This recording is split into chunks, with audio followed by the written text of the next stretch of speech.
사도신경으로 우리의 신앙을 고백하겠습니다. 나는 전능하신 아버지 하나님 천지의 창조주를 믿습니다. 나는 그의 유일하신 아들 우리 주 예수 그리스도를 믿습니다.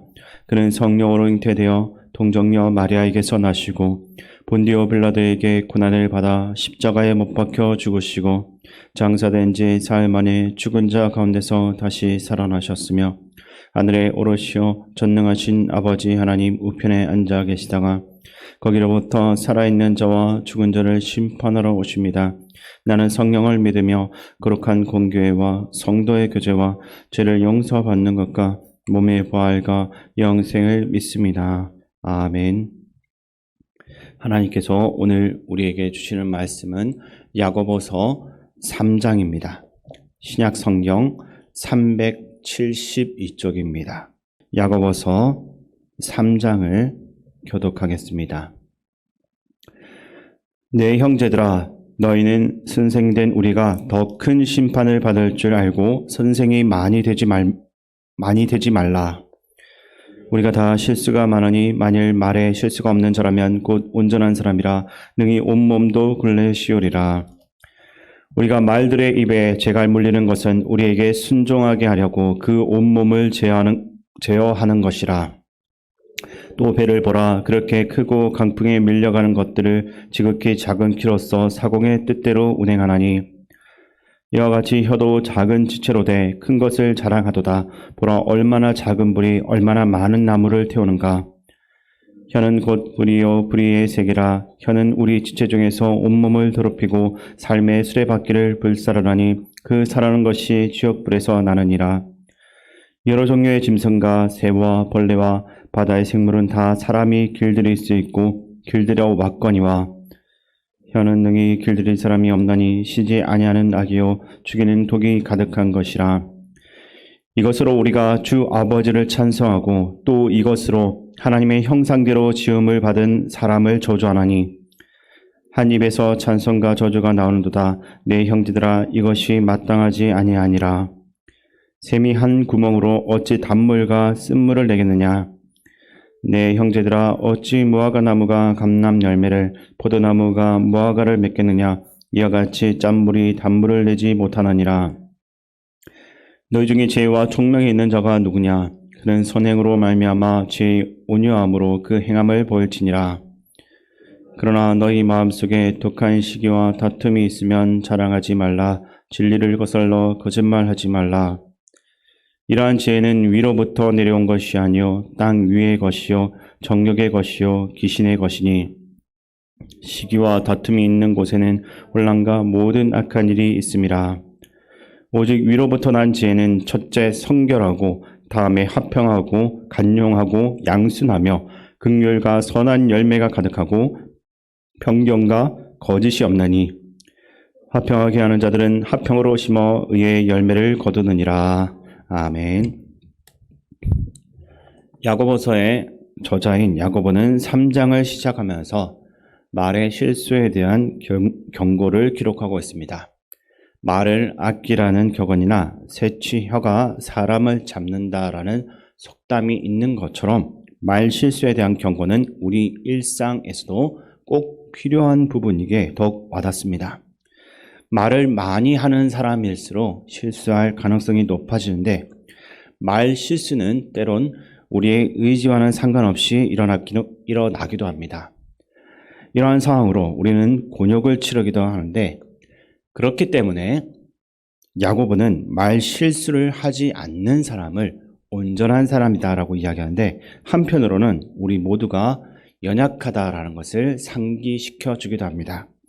그러면 야고보가 말 실수에 대해서 경고하고 혀를 길들이라고 권면하는 이유는 무엇이겠습니까? 우리는 연약하지만 온전함을 향한 회복을 갈망하면서 노력해야 한다라는 것입니다. 나는 불완전하니까 괜찮다라는 것이 아니라 불완전함을 알기 때문에 하나님이 이루실 온전함을 소망하면서 완전한 회복을 위해 우리의 삶을 훈련하라라는 것입니다. 혀는 우리의 신체 기관 중 하나로 사람들과 대화를 하는 언어를 밖으로 내뱉는 역할을 합니다. 물론 맛을 보는 중요한 역할도 있지만 대부분은 사람들과 소통하는 일에 사용됩니다. 그리고 이 혀는 우리의 생각보다 강력하고 또 아무도 길들일 수 없다라고 3장에서 이야기하고 있습니다. 혀는 우리의 인생을 헤집어 놓기도 하고 공동체를 어려움에 빠뜨리기도 합니다. 하나님께서 우리의 모든 형상, 우리의 신체 기관들을 만드실 때 하나님의 형상을 따라 만드셨습니다. 우리 모두는 하나님의 형상을 가지고 있는 것입니다. 그래서 때로는 우리가 정의감을 느끼기도 하고 긍휼한 마음을 느끼기도 하면서 사랑합니다. 하지만 하나님의 형상이 있는 우리가 혀를 가지고 사랑을 고백하기도 하지만 또 하나님의 형상을 가진 다른 사람들을 흉보거나 욕되게 하는 일을 하기도 하는 것입니다. 하나님께서 세상을 창조하시고 세상에 질서를 두셨습니다.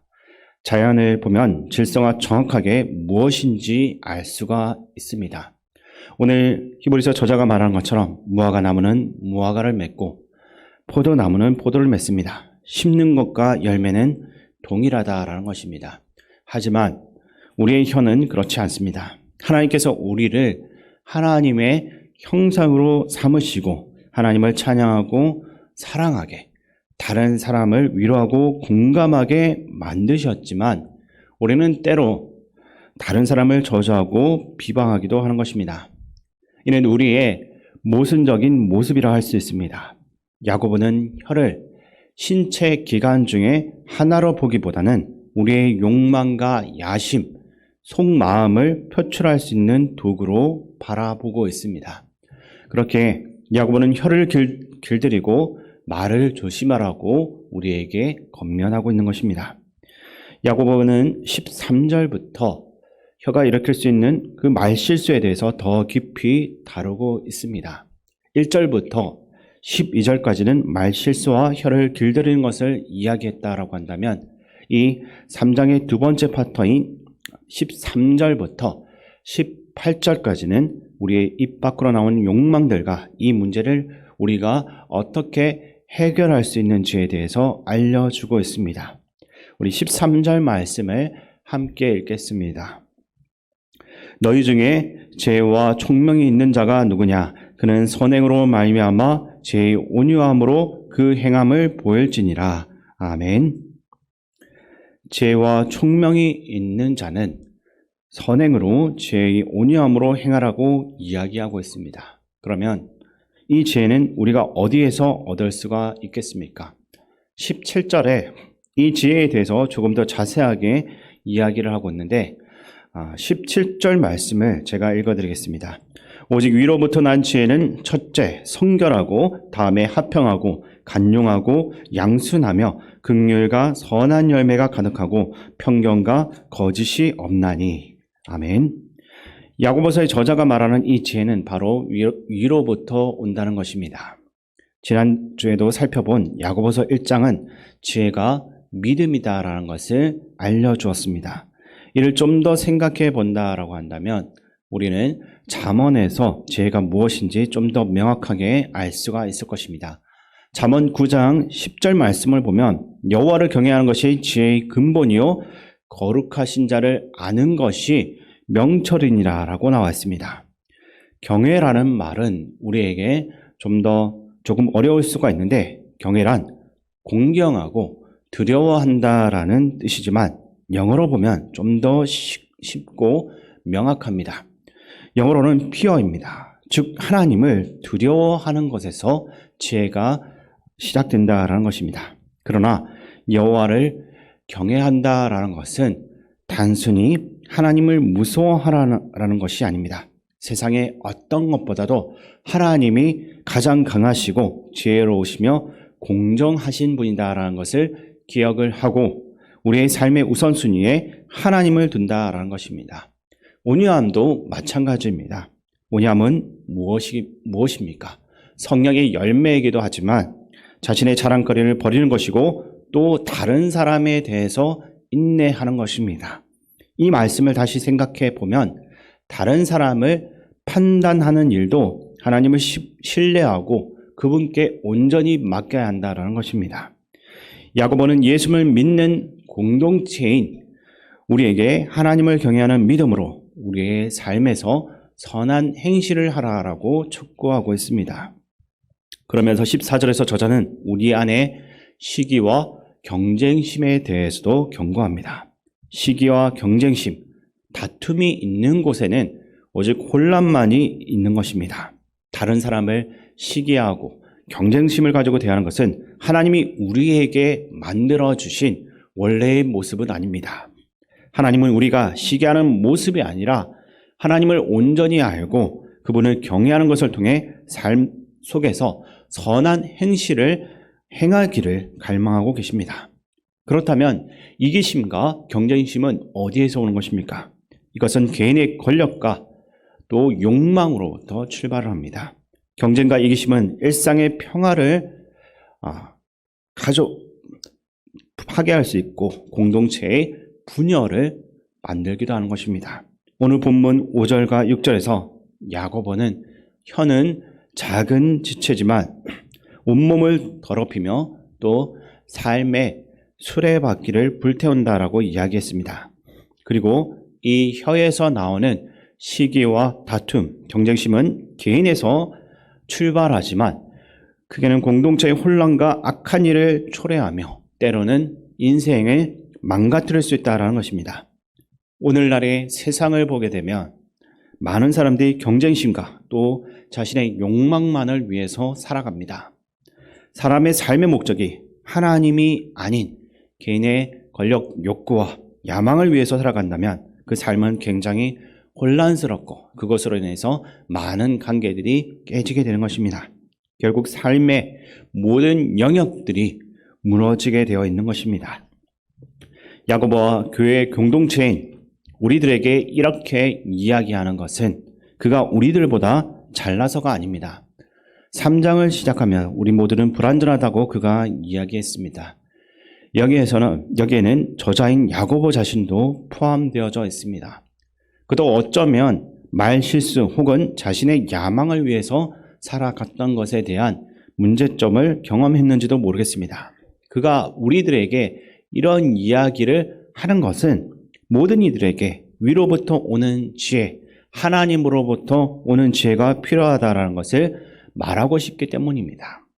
하나님이 없으면 우리는 혼란 속에서 살아가야 합니다.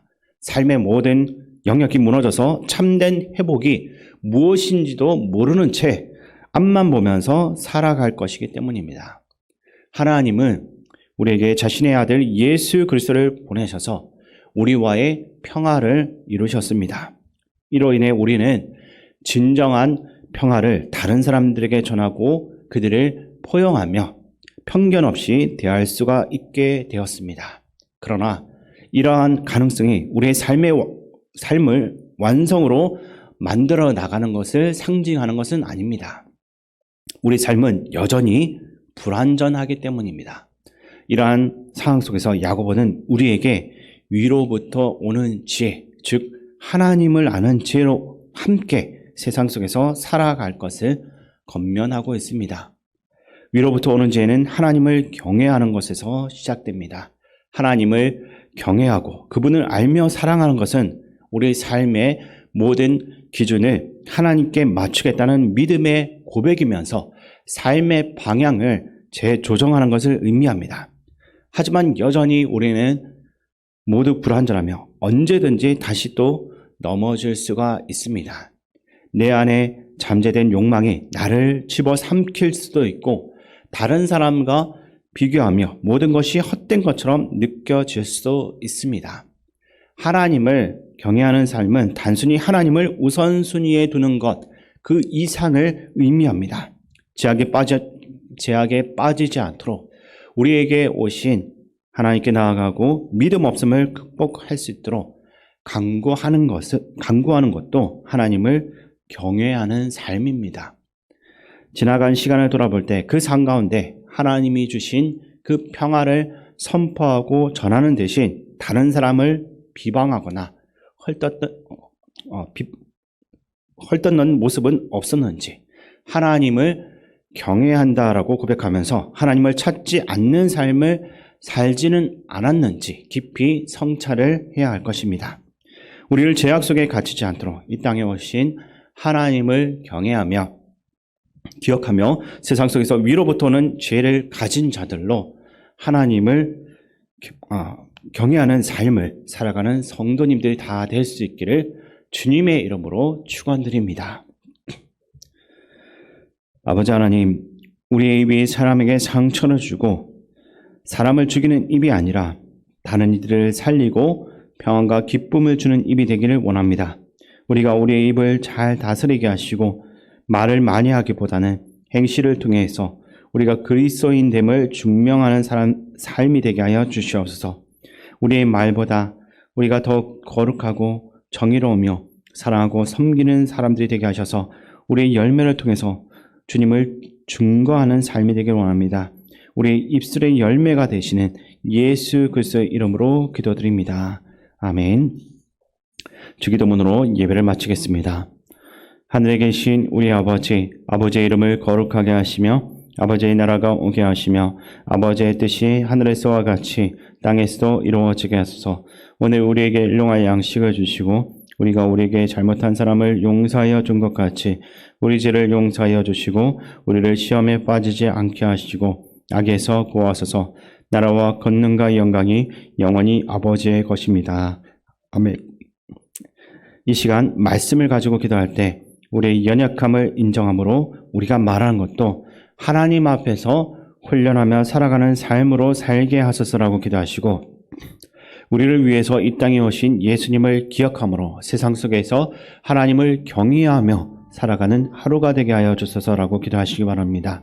그리고 나라와 민족 이 땅의 지도자들을 위해서 기도하실 때 4월 10일 총선 가운데 좋은 일꾼들 세워줄 수 있도록 기도하시고 교회 어르신들과 한우들, 국무적인 청년들과 다음 세대 위해서도 기도해 주시고 마지막으로 세계 평화와 대만 지진 복구를 위해서 기도하시고 세계 각지에서 복음 전하기 위해 수고하는 선교사님들과 담임 목사님을 위해서 기도해 주시기 바랍니다.